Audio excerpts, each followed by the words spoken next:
সল্টলেকে ইন্দিরা ভবনের কাছে দুর্ঘটনা। স্কুটারে চেপে সিটি সেন্টার থেকে বিকাশ ভবনের দিকে যাচ্ছিলেন দুজন। একটি বাসকে ওভারটেক করতে গিয়ে ডিভাইডারে ধাক্কা মারে স্কুটারটি। আহতদের বিধাননগর হাসপাতালে চিকিৎসার জন্য নিয়ে যাওয়া হয়। পুলিশ সূত্রে খবর, স্কুটারে থাকা দুজনেই মত্ত অবস্থায় ছিলেন।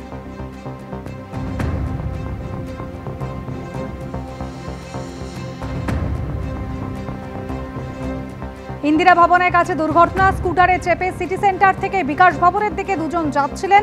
একটি বাসকে ওভারটেক করতে গিয়ে ডিভাইডারে ধাক্কা মারে স্কুটারটি। বিধাননগর হাসপাতালে চিকিৎসার জন্য নিয়ে যাওয়া হয়েছে আহতদের। স্কুটারে থাকা দুজনেই মত্ত অবস্থায় ছিলেন। দুর্নীতির অভিযোগ তোলা আক্তার আলীকে দুর্নীতির অভিযোগে সাসপেন্ড। আরজিকর মেডিকেলের ডেপুটি সুপার থাকাকালীন দুর্নীতির অভিযোগ। ইস্তফা গ্রহণ না করে আক্তার আলীকে সাসপেন্ড করল স্বাস্থ্য দপ্তর। আক্তার আলীর বিরুদ্ধে সরঞ্জাম পাইয়ে দেওয়ার বদলে টাকা নেওয়ার অভিযোগ। বরাত পাইয়ে দিতে টাকা, পরিবারের জন্য বিমানের টিকিট নেওয়ার অভিযোগ। দুটি সংস্থা থেকে একাধিকবার বিমানের টিকিট কাটিয়েছেন আক্তার আলী। একটি সংস্থা থেকে স্থির অ্যাকাউন্টে 50,000 টাকা নিয়েছেন আক্তার। চতুর্থ আরেকটি সংস্থা থেকে 2,39,000 টাকা নেওয়ার অভিযোগ। 4 কোটি 14 লক্ষের বরাত পাইয়ে দিতে ঘুষ নেওয়ার অভিযোগ। একের পর এক দুর্নীতির অভিযোগে আক্তার আলী সাসপেন্ড। বর্তমানে কালিয়াগঞ্জ হাসপাতালের ডেপুটি সুপার আক্তার আলী বিজেপিতে যোগ দেওয়ার পরে চাকরি ছাড়ার জন্য পাঠান পদত্যাগপত্র। সেই ইস্তফাপত্র গ্রহণ না করে সাসপেন্ড করা হলো আক্তার আলীকে। আক্তার আলীর অভিযোগের প্রেক্ষিতে সন্দীপ ঘোষ গ্রেপ্তার। আক্তার আলীর অভিযোগেই মিলেছে দুর্নীতিতে জড়িত থাকার প্রমাণ। আক্তার আলীকে সাসপেন্ড করে এমনই জানালো রাজ্য স্বাস্থ্য দফতর। পানশালার আড়ালে নারী পাচার তদন্তে নেমে একসঙ্গে কলকাতার 7 জায়গায় অভিযান চালালো ইডি। সল্টলেকের ব্যবসায়ী জগজিৎ সিং সহ 3 ব্যবসায়ীর বাড়ি এবং একাধিক ঠিকানায় চলে ম্যারাথন অভিযান। তল্লাশি চলে ব্যবসায়ী ঘনিষ্ঠ এক ইঞ্জিনিয়ারের নাগের বাজারের ফ্ল্যাটেও।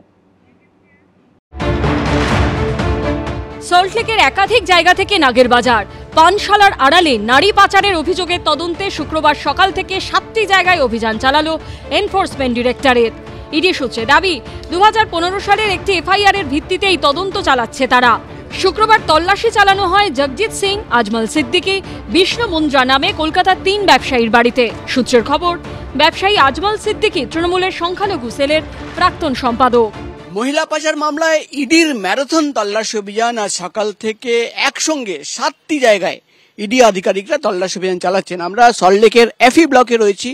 এখানে সিদ্দিকী হাউস, আজমল সিদ্দিকী এক ব্যবসায়ী, তার বাড়ি, এবং এই ছাড়াও সল্টলেকের জগজিৎ সিং আরেক ব্যবসায়ী, যার একাধিক বার রয়েছে বাগুইহাটি এলাকায়, বিধাননগর এলাকায়, তার বাড়িতেও ইডি আধিকারিকরা রয়েছেন। এবং আরেক ব্যবসায়ী বিষ্ণু মুন্দ্রা, তার লেক টাউনের বাড়িতে পৌঁছে গেছেন ইডি আধিকারিকরা।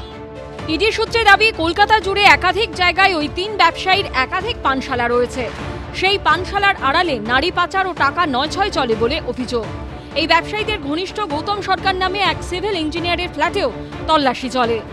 একেবারে 7 সকালে ইডির একাধিক টিম তারা শহরের বিভিন্ন জায়গায় একটি মামলায় তল্লাশি অভিযান শুরু করেছেন।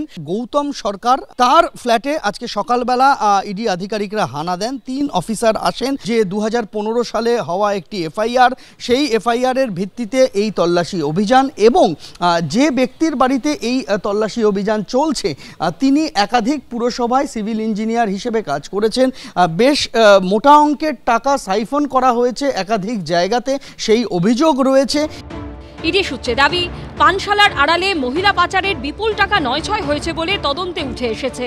দুর্নীতির ওই টাকা ঘুরপথে কোথায় পৌঁছেছে, প্রোটেকশন মানি কারা পেয়েছে, তাই জানতে চাইছেন ইডি অফিসাররা। নারী পাচারের মধ্যেও তাদের সংখ্যালঘু সেলের প্রাক্তন সম্পাদকের নাম এলো।